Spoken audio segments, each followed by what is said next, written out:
చిరంజీవి గారు అందరి తరపున మాట్లాడితే ఆయన్ని కూడా అగౌరవపరిచిన వ్యక్తి, అజాత శత్రువు చిరంజీవి గారు. కనీసం భోజనం కూడా పెట్టకుండా అలాంటి అజాత శత్రువుని కూడా ఇతను కించపరిచిన వ్యక్తి.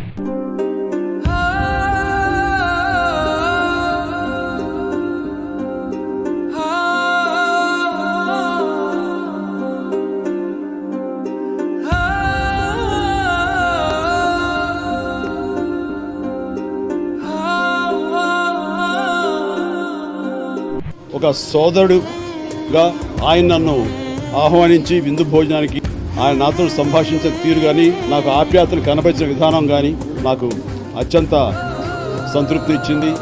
అలాగే దగ్గరుండి శ్రీమతి భారతి గారు వడ్డించడం కూడా చాలా ఆనందంగా ఉంది.